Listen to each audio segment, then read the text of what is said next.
Every city has that one alleyway or car park you probably shouldn't walk down. And this is where my sim decided to open shop. What started as a broken down garage at the edge of a dirty parking lot is now the go to spot for the most questionable tattoos in town. Meet Xavier, owner of Rust and Ink Tattoo. He used to run an auto body shop out of this old garage he inherited, but the city shut him down. So he opened a tattoo shop and started detailing Sims instead of cars. Today, I'm showing you how I built this grungy tattoo studio from the ground up. Cracked pavement, trashy alleyway, and a possible blood infection waiting to happen. Oh, and stick around until the end, because I've uploaded two versions of this build to the gallery.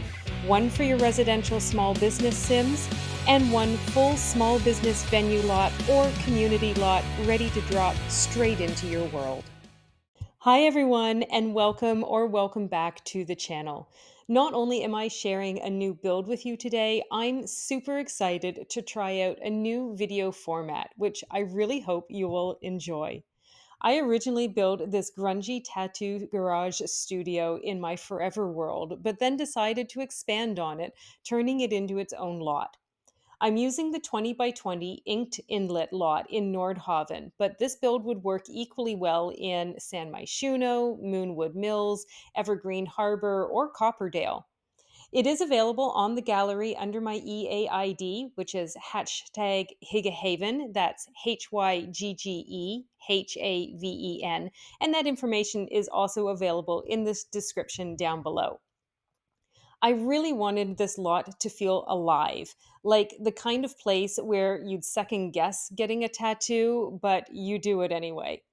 I'm using a lot of debug and live edit objects, primarily from Eco Lifestyle, and items from both the Restoration Workshop and Basement Treasures kits feature heavily, as I did create the original room build when the Restoration Workshop kit first released. The exterior was all about textures, mixing oil stained concrete, chipped brickwork, and plenty of graffiti, trash, and posters. And I'm curious to know if you download this build into your game, would you keep it as this rundown place or clean it up for a more realistic small business look? Now, you may notice that the garage itself on the exterior doesn't really fit with the rest of the world. And the reason for this is because I have saved it as a room on the gallery and I've just plunked it down here onto this lot. And I'm going to be changing out the exterior so it fits in more with the local surroundings. I'm going to be changing the siding from this blue siding to a brown brick that came with the businesses and hobbies expansion so that it fits in with the other buildings in this more industrial area of the world. I'm also going to be swapping out the door to something that looks a little bit more sturdy and commercial and changing out the lights and things like that so that, again, it blends in more with the surrounding area. You'll also notice that I am placing down a lot of distress and grunge marks. There's scuff marks, there's oil spills, and all of those sort of textural details that I talked about earlier. A lot of this is repeat kind of footage that I've honestly edited out because it's not exactly riveting content, and you don't need to see me placing down every single piece of grunge in the build. But there's a lot more than what you are going to be seeing here, both on the pavement, but the building itself and the inside, the outside. I'm also adding in a lot of posters and graffiti, some on the building, some, for example, here on the fences. I also have some on what is technically supposed to be like the garage door. I imagine that not house, this lot, because it's kind of like a community car park, it's probably, a hangout spot for a lot of teens and just kind of riffraff. In fact, if I'm remembering correctly, I think I added in Teen Hangout as one of the lot traits. And so that's why there's a lot of garbage around, a lot of litter. There are some like old chairs and old beat up coffee table and pizza boxes and, empty drinks bottles that have just been left around because teens and other people just kind of hang out in this area, whether they should or not. But here you can see I am updating the exterior. So we have the brickwork added in, we've got more of that graffiti on, and we've got the lights being changed up here as well. Actually, I'm swapping out the door first, and then we're going to change the lights. I don't know about you, but I love both building and adding into my game really grungy, unsavory sort of lots. If that is something that you enjoy, let me know what other types of kind of rundown, disgusting kind of builds would you like to see in your game. Maybe they are small businesses if you have businesses and hobbies, or maybe with the new Adventure Awaits pack, they could be custom venues or places that you might use as a getaway. I would love to know what other sort of rundown builds you'd love to see in your game. Next, we're going to start adding in some signage. So we have a few neon lights here that I'm adding in, like an open sign. And we're also going to get one of the tattooing signs that came with businesses and hobbies. You'll also see that I add in like a sign coming out of the building that has like the tattoo graphic on it. I do end up deleting that. Yeah, this one here I add in. I end up deleting that one in the end because I decide to bring the tattoo neon sign around from the side of the building here next to the door. So it felt a little bit redundant to have multiple signs all in the same area. So I get rid of the extra one that is sticking out.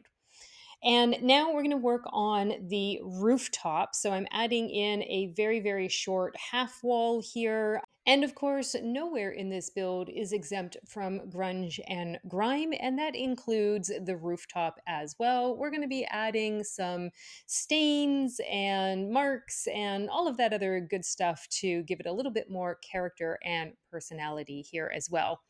And one of the things that I have discovered I often forget when I am building, when I add a room, just like I've done for creating the rooftop of this building, I often forget until I get to taking screenshots to remove the ceiling. Especially when I'm using just like partial walls, half walls, and all of a sudden I go and take the screenshots and discover I have a floating ceiling left on the lot, which I have remembered to delete here, but it seems to get me every single time. Does anyone else have this problem? I also, while explaining this, just suddenly had a thought that I forgot to put a bin on this lot. And then I remembered I have an entire dumpster. So we're good on that front.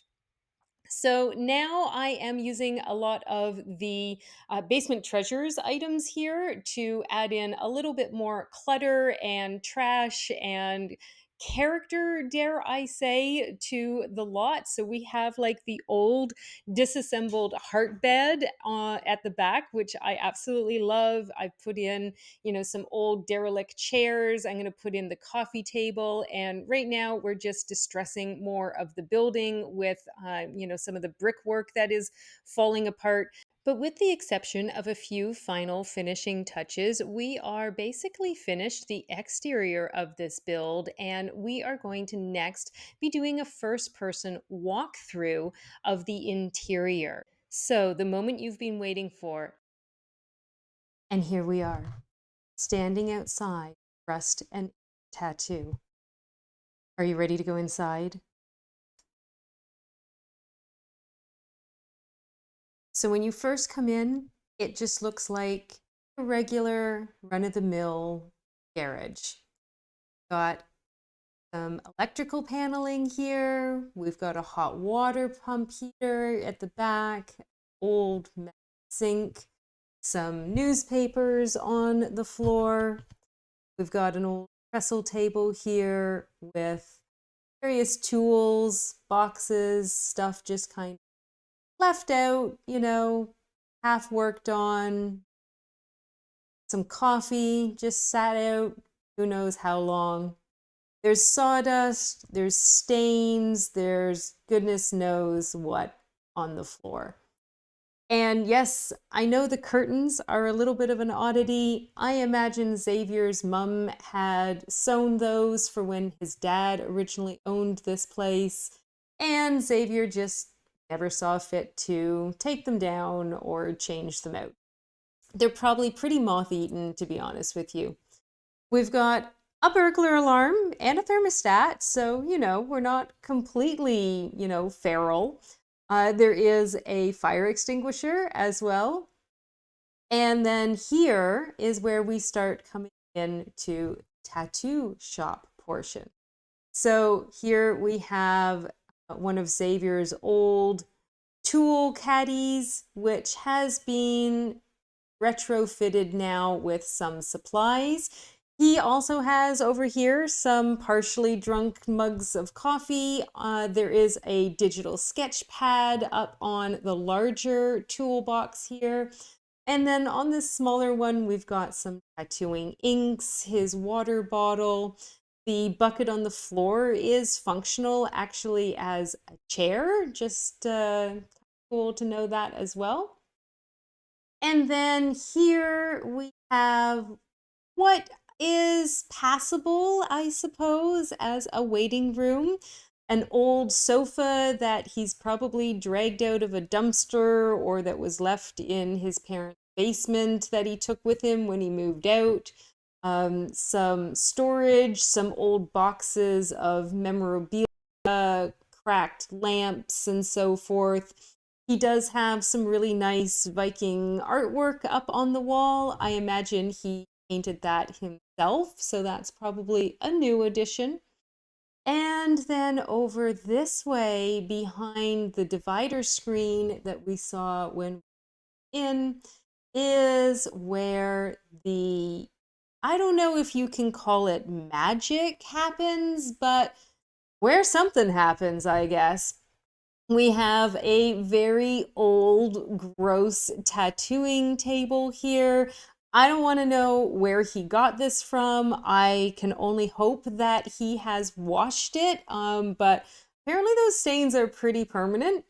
An old tattered rug on the floor. We also have this standing oscillating fan, which does actually oscillate in game. There is animation to it. He's got his old boom box, and there is an old black and white TV here for the so-called reception area for when guests are waiting. In my game, he blasts alternative music when he is tattooing. That is his music choice preference. And then, of course, we've got some more tattooing supplies behind the tattoo table as well. And it's just, I love making these kind of builds where they're a bit unusual, they're not perfect, and they just have so much personality. So there you have it, the grungy tattoo studio your Sims didn't know they needed. I love how this place feels like it's seen 100 tattoos, a few breakups, and maybe one too many questionable nights. It's janky, it's weird, and I don't know, it's kind of perfect, I think.